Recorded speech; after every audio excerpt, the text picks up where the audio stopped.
In a move that shows sheer hypocrisy, the mayor of Brampton, Patrick Brown, has welcomed the suspension of Hindu Priest Rajinder Prasad. The Hindu Sabha Temple suspended the priest under pressure from viral social media videos and cited the priest's violent rhetoric as the reason for this move. The priest had called for all devotees to unite who were understandably upset after the Khalistani mob entered the temple premises and attacked them instead. The hypocrisy of Brampton Mayor is shown by the fact that he refused to even name the Khalistanis, forget acting against the mob who attacked the temple. We'll talk about this with our guest. Joining us on the show is Ambassador Suresh Kumar Goyal, former diplomat. Radha Raman Das, Vice President of ISKCON Kolkata, also joins us on the show. Mr. Sumit Peer, Senior Political Commentator, also with us on the show. Last but not the least, Rashmi Samant, author and former Student Union President of Oxford University, also joins us on the show. Ambassador Goyal, I'll begin with you. Sir, obviously this problem statement is in the monologue that I just read out. There is also a saying in Hindi, Ulta Chor, Kotwal ko dante. Do you think this is perhaps befitting of what transpired in Brampton? From what I have read in the newspapers and what has been reported to me, it is quite clear that the incidents of intolerance against the Hindu symbols, the Hindu people and the Hindu symbols, and mostly, I normally don't say it. I normally use the word people of Indian origin simply because it covers all the people.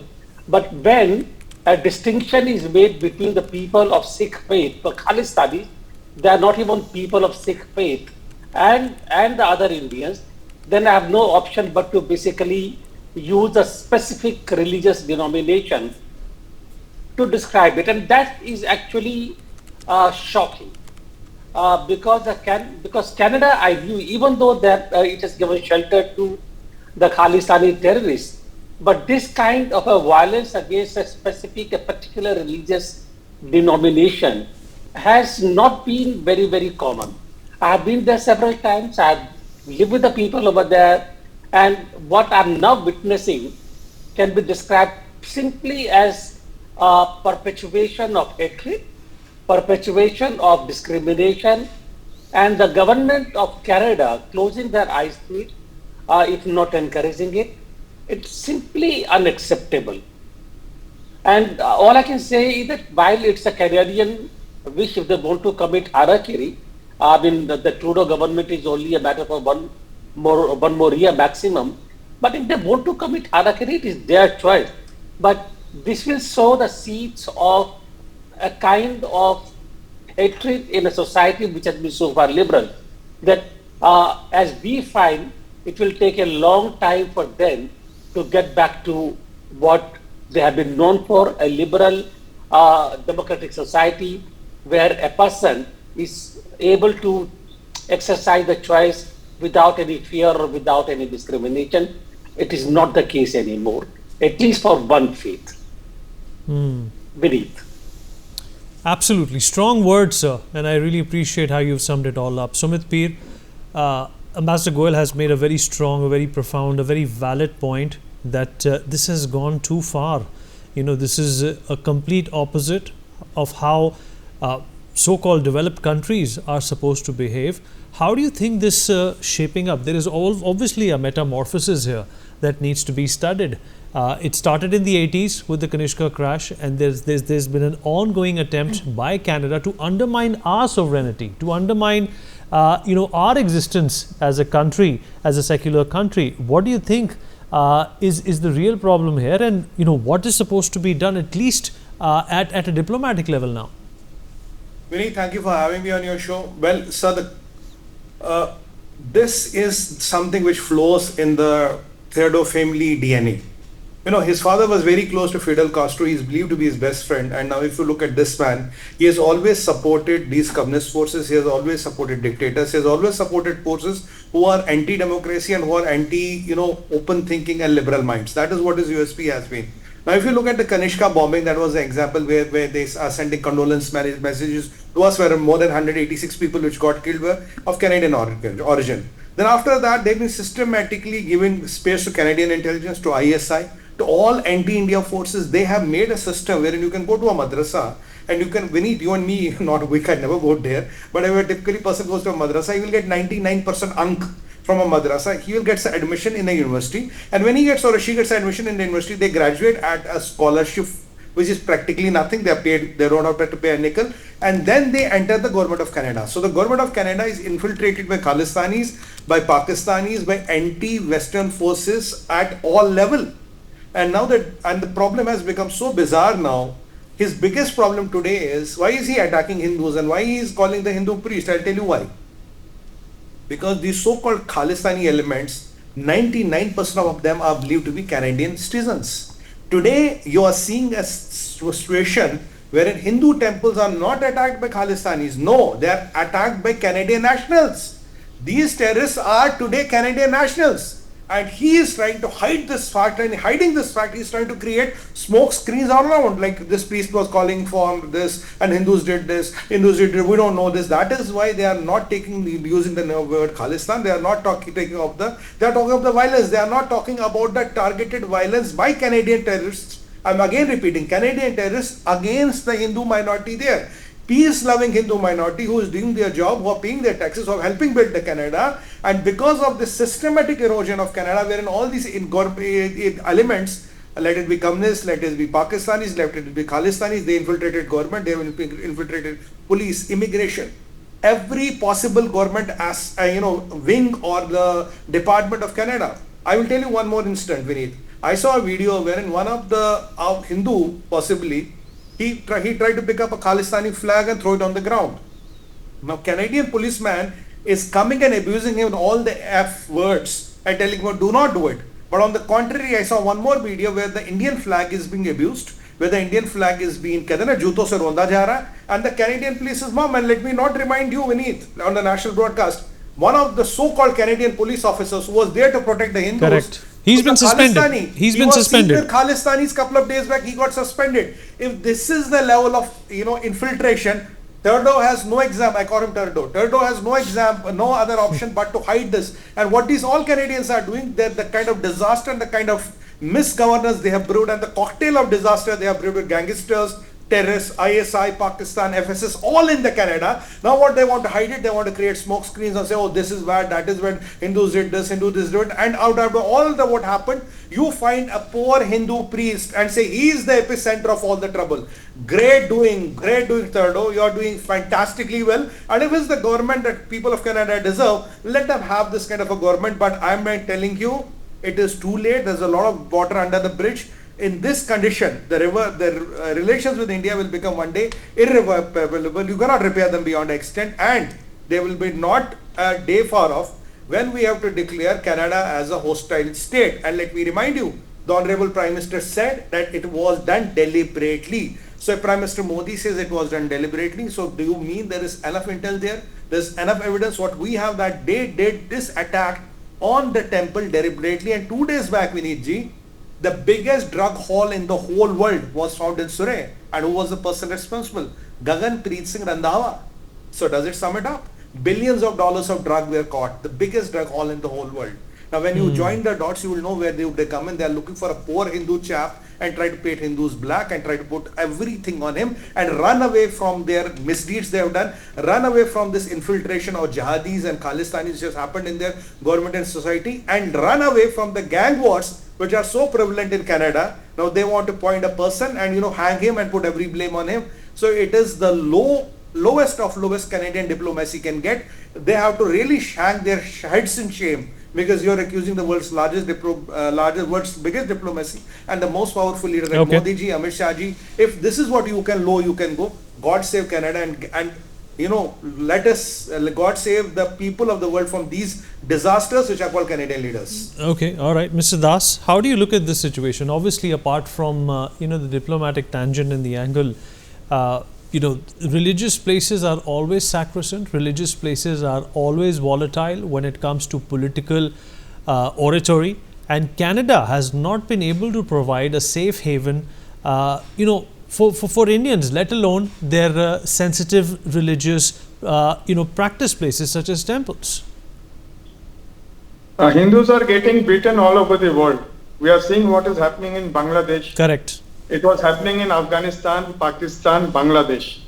But now Hindus are attacked in places like Australia, New Zealand, USA, Canada. And earlier we thought that only Hindus are attacked in Islamic countries. But so-called Western world, where these Khalistanis are there, they are systematically attacking Hindu temples, places of worship for last 1.5 years. In Australia, one of our temple was also attacked. A few days ago, I think 1 month ago, Swaminarayan temple in USA was also attacked.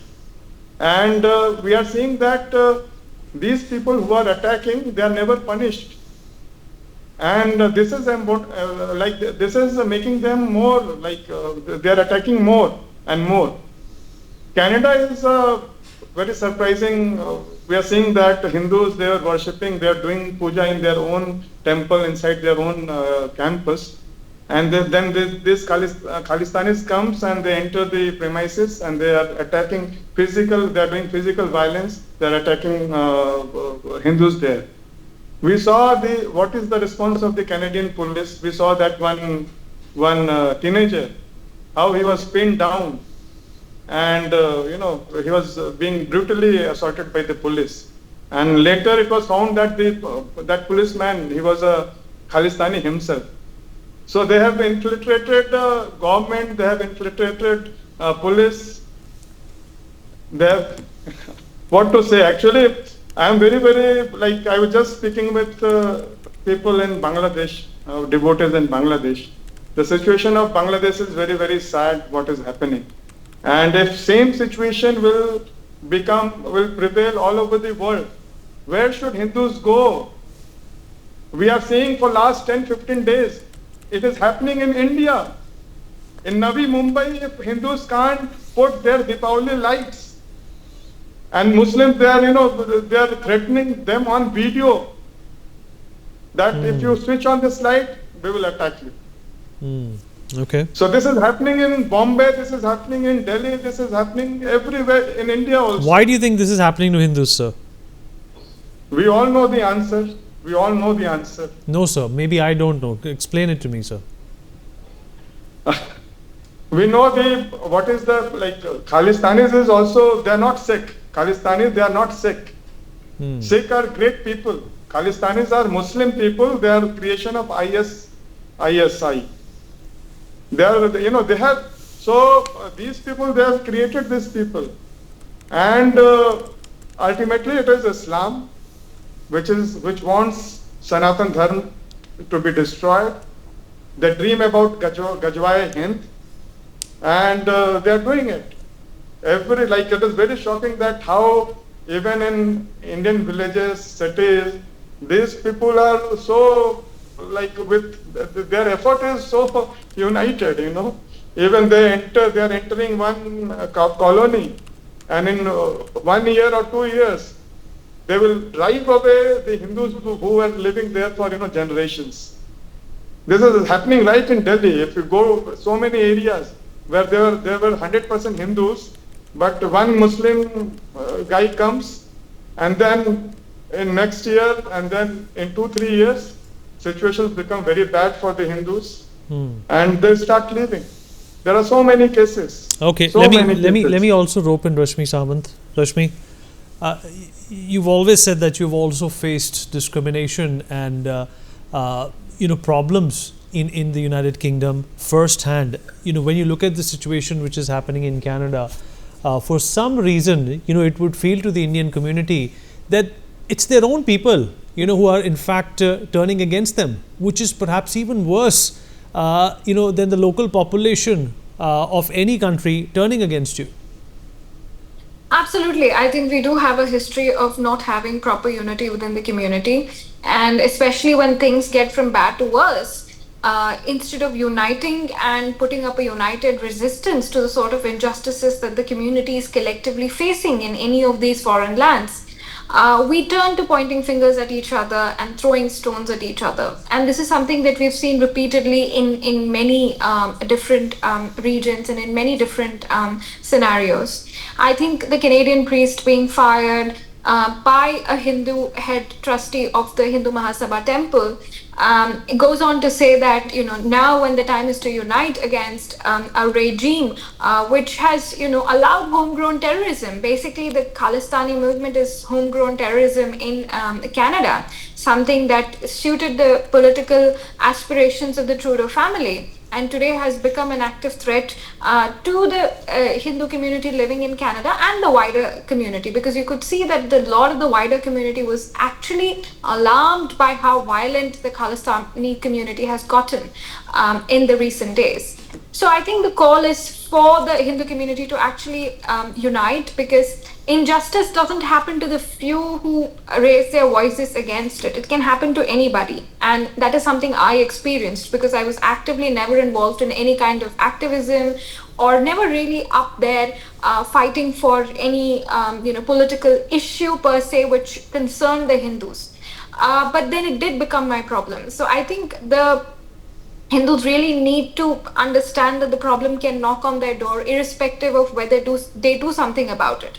We often believe that forsaking our own people, or shrugging responsibility from collective activism can actually safeguard our community, but it does just the opposite. The lack of unity actually eggs on the political class or the wider community to intensify the kind of persecution that our community sees. You can take the example of Leicester in the United Kingdom. It was a Hindu majority area, such a Hindu majority area that Leicester celebrates one of the largest Deepavalis outside of India. And then the Leicester riots happened, and one of the fallouts of the Leicester riots was that you could see a lot of Hindus participating in a sort of peace statement given by members of other communities who actually started the riots and in a way betrayed the Hindu community of Leicester. So you can see this happening repeatedly. Here you can see a Hindu head of temple suspending a priest instead of making strong statements about the failure of the state, the regime, over decades, because the Trudeau problem is not recent. The sort of complacency that they displayed post the Kanishka bombing, many of the terrorists who pled guilty are out on parole in Canada. They're living free with their families and having all the fun, whilst hundreds of innocent people remain dead and still are seeking justice for the Kanishka bombing. So you can see that there's this history of continuous enablement of domestic homegrown terrorism in Canada, and there aren't enough people, there aren't enough communities uniting to hold the regime responsible, accountable to the sort of to the sort of crimes that they've allowed to grow unabated, that they've allowed the kind of crimes that they've allowed to progress as well.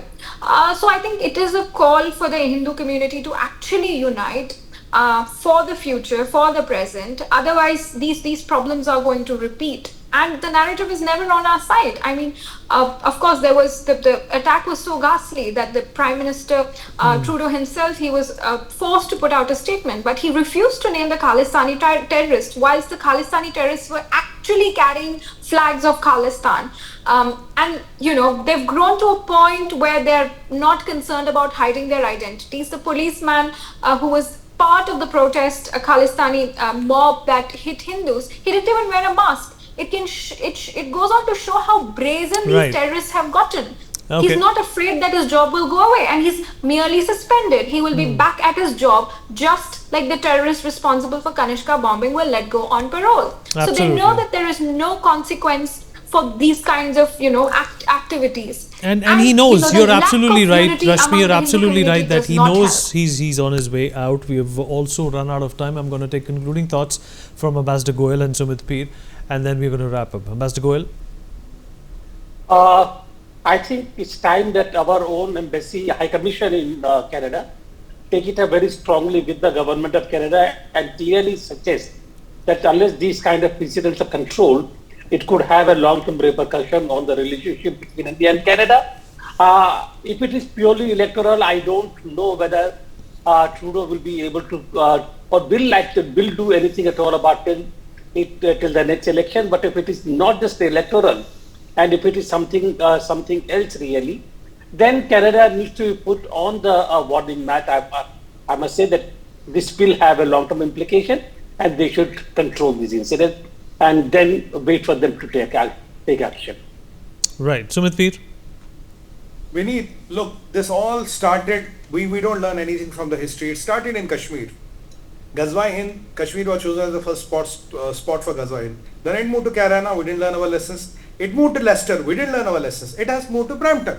And likewise, this going to go everywhere. I'm very candid. I've been talking this for last few years on your show, on NewsX. Well, Mr. Das also mentioned that Khalistan is obviously supported by the ISI. How much of a truth do you find in that? Vineet, ISI has a K2 desk today. K for Khalistan, K for Kashmir. There are a few hundred people who are getting roti, dal roti paid to ferment travel vis-a-vis Khalistan and vis-a-vis Kashmir. So these both things will continue.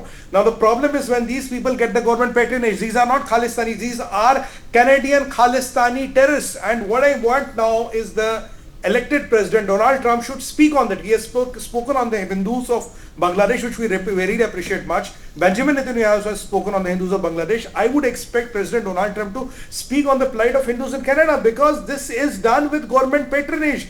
There's a system which works around it, and let's not call them Khalistanis. They're disguised as Sikhs. Really, they are Canadian terrorists. So why does the Canadian government and the Indian government and anybody don't call out these Canadian terrorists? Today, Canada is a bigger supporter of white-collar terrorists. I don't know what for the lack of better words, than Pakistani. Only the people wearing those Pathani suits and beard are not terrorists. These people are Canadian terrorists which get the support and patronage of the government, and the government of Canada does not dare to even call them what they are. Let us know the nationality of the people who are kind of attacked these temples. How do you have the biggest drug haul happening in Canada? Who did that? Who is this Gaganpreet Singh Randhawa? How does the Canadian intelligence not know about them? And have all the Five Eyes gone blind? What about so-called Five Eyes? When you have the biggest drug factory running in Surrey, don't you know that? When you have all these elements attacking Hindu temple after temple, don't you know that? And what happened to the people who killed the Baloch girl? What happened to the people who killed this pro-India Sikh leaders? All of them. You are able to find nobody, and out of all the air and gas in the world, you found a poor Hindu priest and telling to put all the trouble of him. This is where the trouble starts. This talks of your hypocrisy. This talks of your political myopia and selective amnesia, what you guys are suffering for. I think for the Indian government also, we need push comes to shove. We have to give it a time or a deadline and try to settle the matter whichever way is feasible and practical. For more such videos, subscribe to the NewsX YouTube channel, hit the bell icon.